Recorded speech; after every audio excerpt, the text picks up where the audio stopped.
थोड़ा शौकत से दूर तो खोना ही खोना है, रहोगे इस शौकत से दूर तो खोना ही खोना है। तेरे किस्मत में ये ना समझ, बस रोना ही रोना है। आजा मेरे इस एनएससी के नगरी में, वहाँ पीतल ही पीतल है तो यहाँ सोना ही सोना है।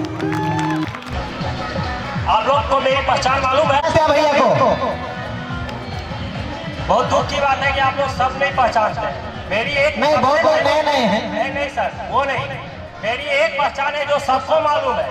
मैं एक एनएससीएन हूँ और ये आप सबको मालूम होनी चाहिए। मेरी दूसरी पहचान आप लोगों को न मालूम हो, लेकिन पहली पहचान तो आप लोगों को मालूम होनी चाहिए। मेरा नाम सर प्रकाश है और मैं नेवी से रिटायर होने के बाद 15 साल के बाद मेरी सब कुछ भूल गया था और एनएससी का ही ये कहिए आशीर्वाद है कि एक दो नौकरी नहीं, नौकरियों की घड़ियां मेरे लिए लग गई थी। थोड़ा इन्फेक्शन इसलिए मैं ज़्यादा नहीं बोलूँगा, लेकिन मेरा सिलेक्शन एसबीआई में, सीबीआई में, पीए, रेलवे में और इनकम टैक्स में हुआ। इतने सारे जॉब, इन सारे जॉबों में मेरा योगदान मैं सिर्फ यही समझता हूँ कि जितना सर ने बोला उसके अनुसार से मैंने मेहनत की। इसके अलावे टोटल आशीर्वाद सिर्फ और सिर्फ एनएससी का है और इसीलिए मैं चाहता हूं कि आप लोग भी जैसा सर बोलते हैं अक्षरशः फॉलो कीजिए, सफलता जरूर आपके कदम चुनेगी। Thank you. राजेश भैया, आपके बाहुबली में एक ऐसे किरदार हमारे एनएससी में भी है जिनके आते ही पूरा खिड़की, दरवाजा, एनएससी, पंखा सब हिलने लगता है। वाह, देखना चाहेंगे ऐसा कौन सा शख्स है? तो मैंने उनको स्पेशली उत्तराखंड से बुलाया है, तो प्लीज आप इनवाइट कीजिएगा हमारे बाहुबली को, मिक्का सिंह को फ्रॉम उत्तराखंड। तो जोरदार तालियों के साथ स्वागत कीजिए हमारे मिक्का सिंह उर्फ Vinod Kumar Singh, Punjab national bank manager. वैसे हम भी अपने आप को एनएससीएन कहलाना ही पसंद करते हैं। मेरे बैंक के बहुत सारे कलीग बोलते हैं, फेसबुक पे देखते हैं, बोलते हैं अरे यार तुम्हारा एनएससीएन क्या है यार, ये एनएससीएन विनोद क्यों लिखे हुए हो। इवन अच्छे अच्छे रैंक के मैनेजर्स भी बोलते हैं, एजीएम वगैरह भी कई बोलते हैं एनएससीएन क्या है। तो हम उनको यही बोलते हैं सर ये वो चीज़ है, ये वो जगह है जहाँ से हम आज आपके सामने आए हुए हैं। अगर ये नहीं रहता तो हम अभी पता नहीं कहाँ धक्के खा रहे होते। तो इसके लिए तो सर का मैं शुक्रगुजार हूँ और वो कभी भी मतलब हम ये चुका नहीं पाएंगे सर। Thank you. सर का एक चीज़ हमेशा याद रहा है हमको कि कोई भी अगर नया चीज़ सीखना है, कोई भी नया चीज़ अपने दिमाग से वो निकाल दो, क्या बोलते हैं उसको, ज़्यादा बुद्धि, ज़्यादा चालाक वाला चीज़। मुझे ये चीज़ आता है, बच्चे बनकर सीखो, बहुत हद तक सीख पाओगे। तो अगर किसी भी नई चीज़ को आप लोगों को सीखना है तो ये चीज़ फॉलो करिए। ये मत सोचिए कि मुझे रीजनिंग आ रहा है तो अरे यार मैं तो यार यहाँ से पढ़ के आया हूँ, यार मैंने एमटेक किया है, बीटेक किया है, मुझे तो रीजनिंग ऐसे ही आ जाता है, मैं तो इंग्लिश में ऐसे ही तेज हूँ। अब अपने आप को कुछ मत समझिए, अब अपने आप को उस वक्त समझना शुरू कीजिए जब आप कुछ बन जाते हैं। और इसी चीज़ के साथ मैं आप लोगों को बेस्ट विशेष कहूँगा।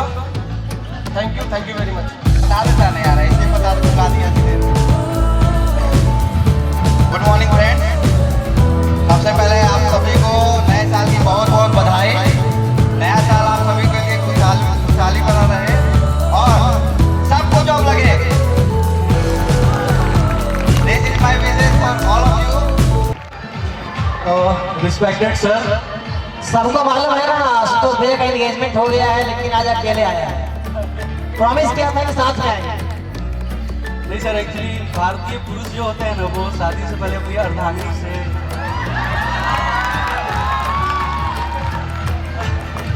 Respected sir. शर्मा जी एक मिनट, हम थोड़े बेवफा क्या निकले, आपका बच्चलन हो गया। चंद्रकांत प्लीज तुम मेरे साथ शादी हुई और तुम सब बात मत किया करो यार, डर लग जाता है तुमसे। अच्छा टेंशन मत लीजिए, आमिर खान ने तो मुन्नी को पाकिस्तान छोड़ा था, हम भाभी को मुंबई छोड़ देंगे, आप टेंशन मत लीजिए। नहीं अभी शादी वादी की बात मत करो यार, एक्चुअली मेरा अभी 21 साल पूरा नहीं हुआ, अभी नाबालिग है। तो लड़की बालिग हो चुकी है, बस मेरी मतलब बालिग होने का वेट हो रहा है। जैसे ही बालिग हो जाएंगे डेट भी तय हो जाएगी। अभी तक सिर्फ मतलब हाफ ही हुआ, एंगेजमेंट हुई है।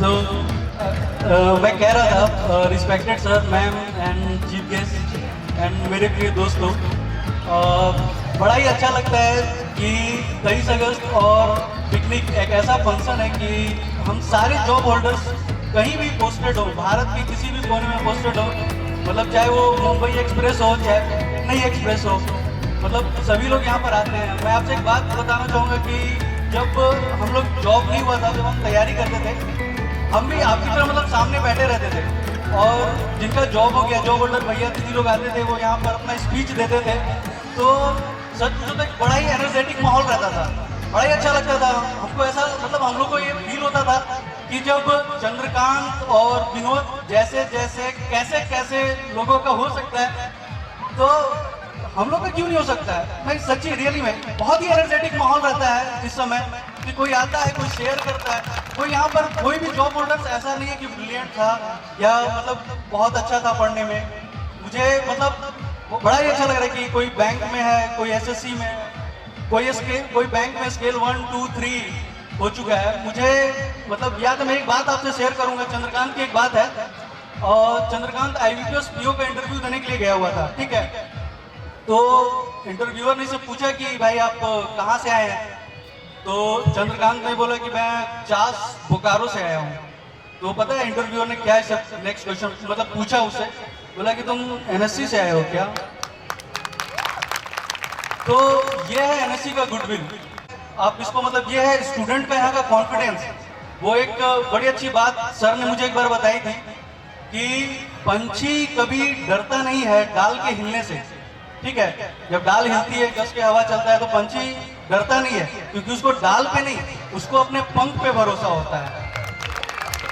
मैं आपसे एक पुरानी बात शेयर करना चाहूँगा कि जिस एग्ज़ाम में मेरा सिलेक्शन हुआ है, कभी मैं ये एग्ज़ाम नहीं देना चाह रहा था। मैं डरा हुआ था, मुझे लग रहा था, कॉन्फिडेंस नहीं होता एग्ज़ाम के पहले, फेयर होता है, डर लग जाता है कि नहीं मतलब होगा कि नहीं होगा, मेरी तैयारी अभी अधूरी है, शायद ये पोर्शन छूट गया, ये चीज़ छूट गई। तो मैं सर के पास मतलब एग्ज़ाम से पहले गया और बोला कि सर, मैंने सिर्फ इतना ही बोला कि सर मुझे डर लग रहा है, ठीक है सर मुझे डर लग रहा है। तो सर पता है क्या बोले, सर पहले हमको ऐसे कंधे पे मेरे हाथ रखे और फ्रिज के पास लेके गए, ठीक है। फ्रिज खोले और एक बड़ा सा मिठाई मेरे मुंह में ऐसे जबरदस्ती ऐसे डाल दिए, ठीक है। तो मेरे इससे पहले कोई हम निगेटिव बात बोल पाते, ठीक है, इससे पहले कोई निगेटिव बात बोल पाते, मेरे मुंह में स्पेस ही नहीं बचा था। सर हमको प्यार से गले लगाए और एक बात बोले कि मेरा जो आत्मविश्वास है, जो कॉन्फिडेंस है, वो तो तुमसे है, तुम लोगों से है। अगर तुम्हारा ही लूज हो जाएगा तो फिर मेरा क्या होगा। फिर उसके बाद सर ने मुझे कॉन्फिडेंस बढ़ाने की 5 मूल बातें बताई।